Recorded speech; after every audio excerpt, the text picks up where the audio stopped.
Let's get the day started with our first interesting topic. Stephanie, can you turn on your video? There she is, and share your screen. So we're going to get the day rolling with Stephanie Ware, who spends her time on the front lines helping projects implement production management. She's a project production optimization consultant with over 15 years of experience in the delivery and optimization of major capital projects for global Fortune 50 customers. She worked with owner operators, service providers in defense, oil and gas, marine, and technology industries across North America, Europe, and Asia. She has extensive experience in production systems, including design, control, improvement, and deployment of production control methods and enabling software. Stephanie, you've been around the block, and we're going to turn it over to you for some very interesting observations. All right. Thank you so much, Gary. Can you hear me all right? We can hear you and we can see you. All right, perfect. Thanks for the wonderful intro. And hello, everyone. It's a pleasure to be here at the conference this morning. And I'm really honored for the privilege to kick us off for what is stacked up to be a very impactful, exciting, and energizing conference. So, warning signs, AKA red flags. I'm going to start off with something that seems like it's a bit counterintuitive. I want to spice things up this morning, especially for those of you who haven't had their morning or evening beverage, depending on where you're located, as the case may be. So people usually relate the concept of red flags with danger. It's a warning signal that something bad is going to happen, or it's something that we want to avoid. And in the capital project world, most of us have been a part of a project team and seen some obvious red flags. We hear things like, hey, we're not getting the work done on time, or we're way behind schedule. We're not completing our work each day or during our shifts, and we're not hitting our milestones. And we hear commonly, we've overspent on one or more areas. What these statements highlight are two very frequent red flags. One, schedule, we're behind, and the second, budget, we're over. So they're really obvious. And they both telegraph the same thing. Our project's in trouble. Also, what they have in common is that when we see them, they're a result of a trigger that's already occurred. It's the effect in the cause and effect relationship. But I want to pause here for a moment and ask you, are red flags really a bad thing? It does sound counterintuitive, but let's explore that. So I want to use an analogy. Think of physical pain. And physical pain is also a red flag. It's our body's way to get our attention and say, hey, something's wrong, and prompt us to take action to fix it. So like that physical pain red flag, what we see on our capital projects with those red flags is something's wrong. Our project is unhealthy. It's in trouble. It's heading in a bad direction. And we need to take notice and action. We may be in jeopardy of not meeting our business, cost, schedule, quality, and safety objectives. It's telegraphing that to us. So while we don't like red flags, they're actually good in a way because they alert us to a problem and prompt us to take action. So as Gary went through my intro, and as he said, I've been around the block, which is very true. And on many other projects I've worked on over the years with organizations to optimize and control their project production systems through the use of PPM methodology, I've seen a commonality about red flag warnings. And that is, in addition to these obvious ones that we were just talking about, there are a ton of not so obvious ones that project teams often miss or ignore in some cases. It becomes normalized after initially being an exception. And as the impacts of these are the same as the obvious red flags, they can be quite detrimental to a project. So today I want to share with you 5 red flags that stand out, along with a couple of real-world stories from capital projects that have experienced these very red flags. And hopefully I want to get you thinking about whether or not you see any of these red flags on your current projects or past projects that you've worked on, and understand why they could have serious implications when they occur. And if you are seeing them, we want to talk a little bit about what you can do about it. So let's take a look at the first red flag, rebaselining. It's not so obvious. And what do we mean by that? In this case, it's changing a milestone's target date to address the negative schedule variance between its target plan date and a forecast date in order to recover the gap. I do want to make a point of clarification. Some rebaselining efforts focus on restructuring schedule details and not on adjusting the milestone target dates, but that's not what we're talking about here. For the purposes of this discussion, we want to focus on this red flag of rebaselining as adjusting milestone target dates.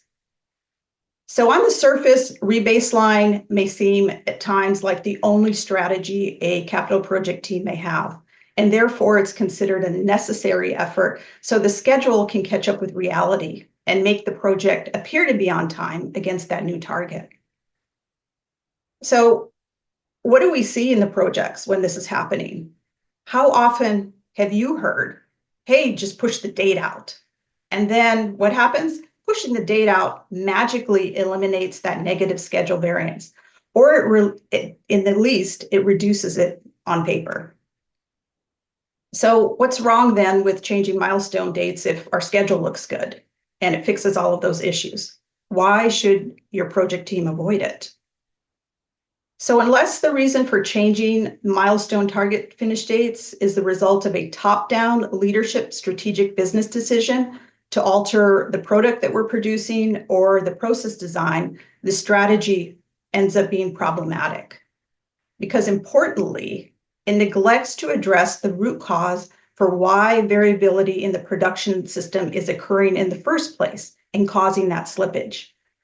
And by failing to address that and minimize that variability, which is a key lever in production management, the slippage is likely going to continue, especially if the capacity of the project production system can't meet the demand and or if the inventory levels, including work in process, aren't optimal. Secondly, from a production's perspective, changing milestones plan dates alters the demand or the desired throughput rate that the project production system should respond to. So by constantly moving the goal out a ways during the game, the project team doesn't have an accurate understanding of where they are at in delivery in reality and what they should be doing. All baselining does is hide the reality, plus it presents just modifications on paper to the paper schedule and not the actual project production system. So let me share a real world story of a project that I worked on that was experiencing this rebaseline strategy flag quite significantly. So this one was a facility and production capability upgrade project in Central Asia. It was a massive project. It was very complex. It was multi-year, multinational regulatory requirements. It had a very intricate network of stakeholders. The resources were geographically dispersed along with a diverse geographically dispersed supply chain. And that's just among other things. I can't list them all here. We'd be here all day. But trust me, it was a very complex project. So as the project continued its late delivery creep, several work scopes were keen to change their milestone target dates into the future as a strategy to get more time so that they could complete their work. However, there wasn't a lot of consensus among the project teams on just how much more time they needed or on the actual work execution process that they needed to do to get to their milestones. Nor was there a clear understanding of the root causes for variability that were causing the slippages, along with having an effective means to mitigate future variability. And lastly, the team lacked an understanding of the true complexity of their integrated work. Remember, I said they were spread all over the world. So this, in addition to a lot of other factors, resulted in the team adopting a rebaselining strategy. So we've already talked a little bit about it, so I think you can probably guess how that worked out for them. I can tell you that very rapidly, the late schedule variance continued, and the team saw firsthand the ineffectiveness of their rebaselining strategy. And as work execution is at the core of the variance, not addressing that variability and not having the effective means to plan, control, improve work execution, and allowing too much work in process in their production system and not working on the right things at the right time or knowing what to work on. Those were some of the areas that were really neglected on the project. So ultimately, without addressing all of those factors I mentioned and others, the rebaselining just didn't work for that particular project. So let's take a look at the second red flag, asking superficial questions. This is something that I'm sure that we've all done. I know I have done it myself before I became understanding of why it's a bad thing and project production management.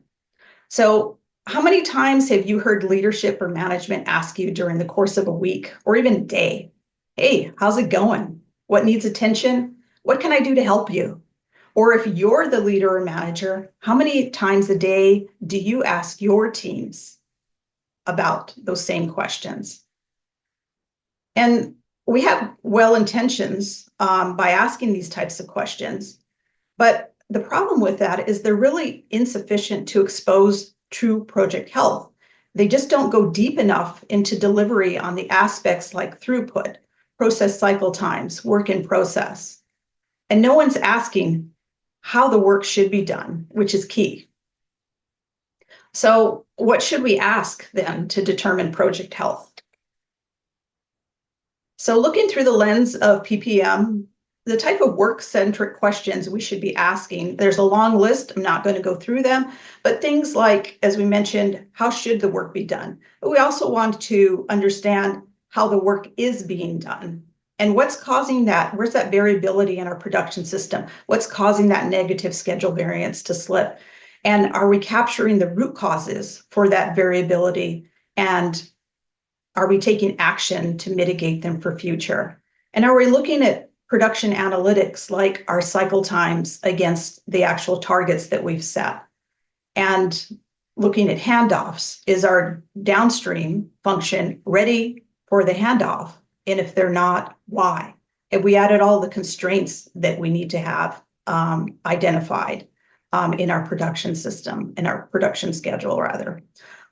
So there's many other questions that we should be asking, but I just wanted to kind of give you a flavor of what the contrast between a superficial question and one that's production work-centric would look like.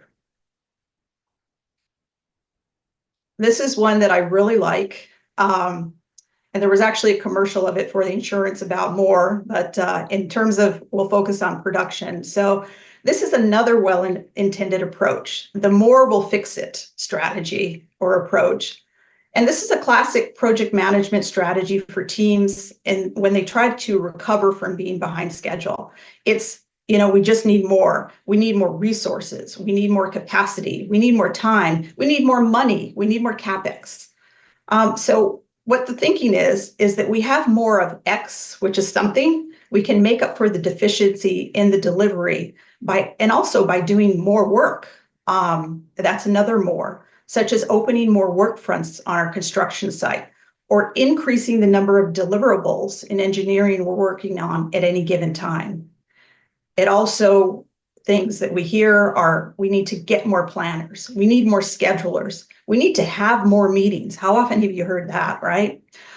So it's all about more as a means to fix a problem, these flags so that you see them on your project health. And it's human nature to think that doing more will achieve greater or improved outcomes. On the surface, it looks like it's true, but in reality, it's rarely the case. And it doesn't achieve desired results.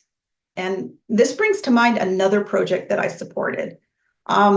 This one was a multinational defense project, and the scope was to rapidly build what was essentially a small city, an entire small city, on a tiny piece of land out in the middle of an ocean. And due to the mission criticality, the project had a lot of money, the pockets were deep on this project.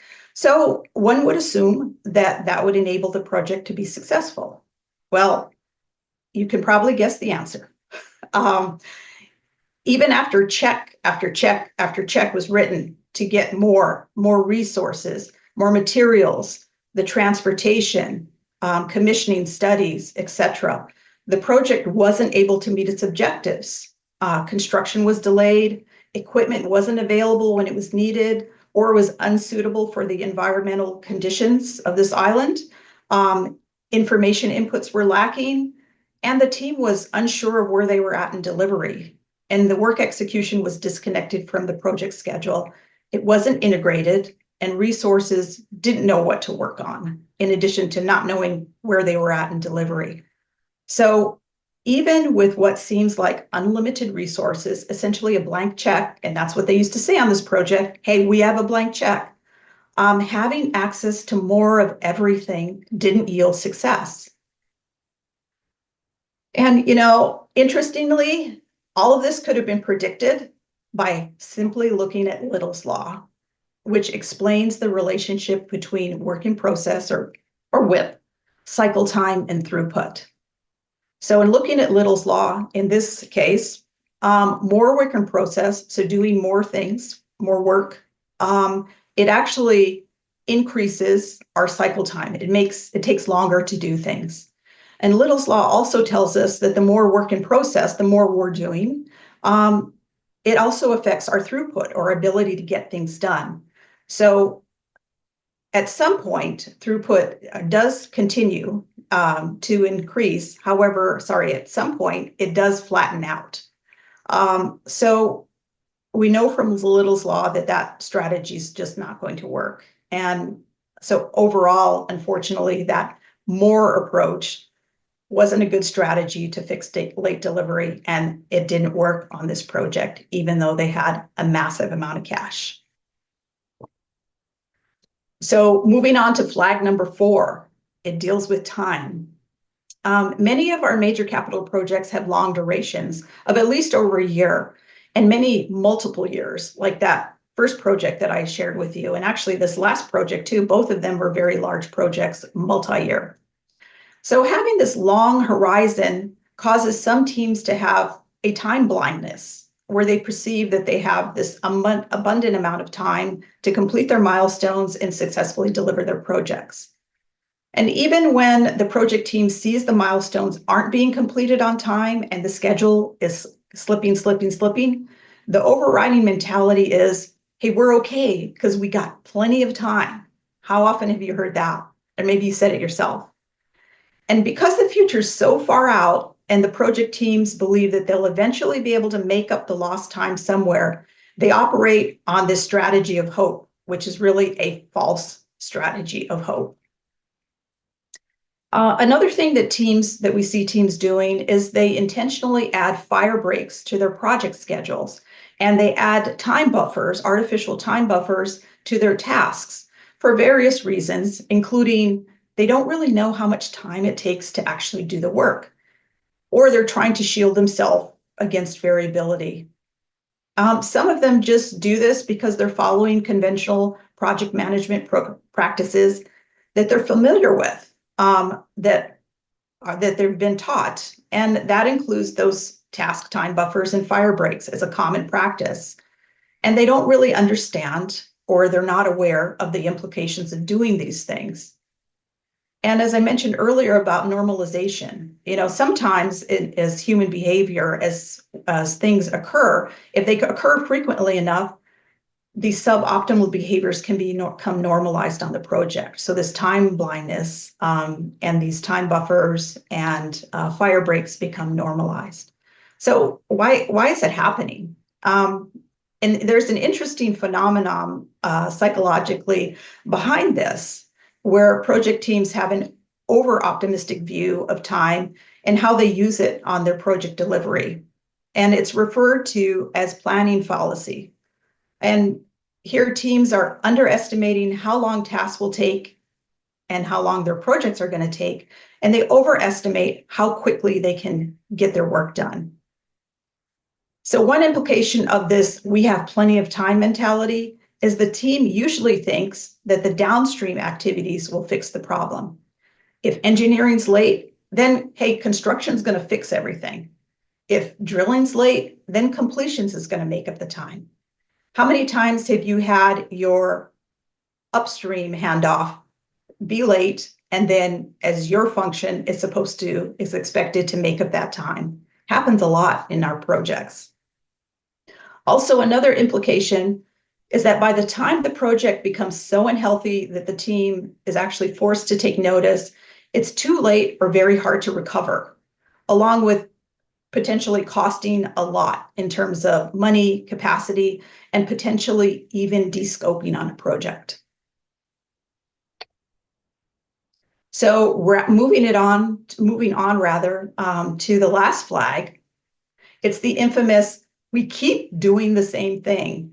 And the irony is the project team expects a different result, even though they want to do the same thing. And on our projects, teams usually start off with a really high optimism at the beginning. They get together their lessons learned and they say things like, wow, we're going to do this right this time. We're not going to let all those bad things happen that happened on the other project because we've got this one. We're a lot smarter this time, and we're not going to make those same mistakes. However, when those red flags start popping up and they see that the project is in trouble, the team's initial optimism morphs into a hopeful expectation. How many times have you heard project stakeholders, or maybe even yourself, say something like, oh, yeah, we'll be fine. We just need to try harder. And project teams are looking for predictability that their project is going to be successful. We all want to be successful on our projects. And another cause is that as humans, we resist change. We don't like it. It's uncomfortable, especially when we can't directly control that change. So it results in this, we've always done it this way mentality. And what we see, though, is that the same thing yields the same results, an unhealthy project. So those are the 5 red flags, and I want to take a minute to check in with you. So how are your projects going? Are they going well? Are they on schedule, on budget? Are you meeting your objectives in terms of business, safety, and quality? If you are, congratulations. What you're doing appears to be working. I do want to ask you, though, is your success due to a lot of time buffers and fire breaks in your project schedule? Remember, we talked about the implication of that, about how it can hide reality of what's really going on. So think about that. If your project isn't as healthy as you'd like it, if you're seeing some red flags, you're not on schedule, you're not on budget, what can you do about it? So I'd like to propose a couple things to you. One, you could do nothing. You can just ride it out and see how that goes for you and pray for rain. You could exercise that more strategy and just double down, because hope springs eternal. But I have to warn you that you're going to need to be prepared for a very contentious analyst call as you're not meeting your objectives. So the third option then is to do something really, really different. Applying PPM methodology, its processes and systems to plan, control, and optimize your work, including utilizing production-based analytics and empowering those closest to work to be at the core element of your processes. So I want to thank you for your time today. And I think Gary's been capturing some questions, but I'd like to hear from the audience, if the chat's enabled for that. Have you experienced any of these red flags that we've been talking about today on your capital projects? If you'd like, just put a yes in the chat. I'd like to see what you guys are experiencing. I'm seeing a lot of yeses in there, Stephanie. In fact, kind of thinking through your 5 warning signs, it's like you were sitting on my shoulder most of my project career, listening to my excuses on what had happened. In fact, you cracked me up with the hope strategy. I never forget, I worked for early career, I worked for an old crusty guy, and I would say, well, I hope this, I hope that, and he'd growl at me and he'd say, well, hope is not a strategy, it's the name of a girl. I like that. Why do you think project professionals around the globe continue ignoring these signs and adopt the hope strategy? Why do you think that? Right. Yeah, that's a great question. So a couple of things. One, as we talked about, it's hard to change. We don't like to change. And often we don't change until we absolutely have to change. And then sometimes if we do that, it's too late. The second thing is there's a predominance of education and training out there that teaches unfavorable strategies for projects, for project delivery and how to effectively manage your project. They're tied into more of administration of a project than actually the work execution and the delivery. So I'm really thankful, Gary, that you talked about all of the education opportunities that PPI has. I would encourage everyone to take advantage of that. And being here at this conference is the first step. And certainly encourage you to go to the symposium. It's so invigorating. Every year there's some great speakers. So I would say those are the two top things that I think why it's occurring. Very good. Well, thank you, Stephanie. I'm going to ask you to stop sharing your screen, and we're going to have to move on to our next speaker.